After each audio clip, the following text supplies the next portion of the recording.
প্রধান উপদেষ্টার জাতিসংঘের সাধারণ বৈঠকে অংশ নেয়ার খবর ছড়ানোর পর থেকেই যে বিষয়টি নিয়ে পুরো জাতি উদ্গ্রীব ছিল সেটি হলো ডক্টর ইউনূস এবং নরেন্দ্র মোদীর বৈঠক। তবে সৌভাগ্য কিংবা দুর্ভাগ্যবশত এবারে আর দেখা হলো না ডক্টর ইউনূস এবং মোদীর। ব্যাপারটি বেশ খুশি হয়ে প্রচার করেছে ভারতীয় সংবাদ মাধ্যমগুলি।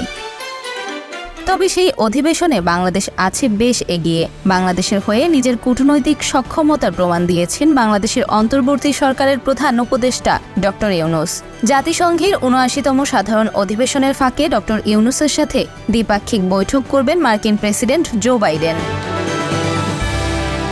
এই উপলক্ষে অধিবেশনের একদিন আগেই নিরাপত্তা এবং গণমাধ্যম কর্মী সহ মোট ৫৭ জন সফরসঙ্গী নিয়ে যুক্তরাষ্ট্রে যাচ্ছেন ডক্টর ইউনূস, যার সংখ্যায় সবচেয়ে কম। এর আগে ৭৩তম এবং ৭৪তম অধিবেশনে ৩৪৪ জন এবং ৩৩৫ জন ছিল। নিউ ইয়র্কের স্থানীয় সময় ২৪ সেপ্টেম্বর দুপুরে জাতিসংঘের সদর দপ্তরে বাংলাদেশ ও যুক্তরাষ্ট্রের বৈঠক অনুষ্ঠিত হবে। গত বৃহস্পতিবার বিকেলে ওয়াশিংটনের পক্ষ থেকে জাতিসংঘ সাধারণ অধিবেশনের ফাঁকে ইউনূস বাইডেনের বৈঠকের বিষয়টি চূড়ান্ত করা হয়।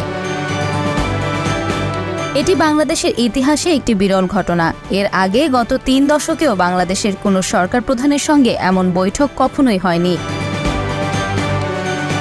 গত ৮ই আগস্ট দায়িত্ব নেওয়ার পর জাতিসংঘের সাধারণ পরিষদে যোগ দিতে গিয়ে এই নিউ ইয়র্ক যাত্রাই হতে যাচ্ছে ডক্টর ইউনূসের প্রথম সফর।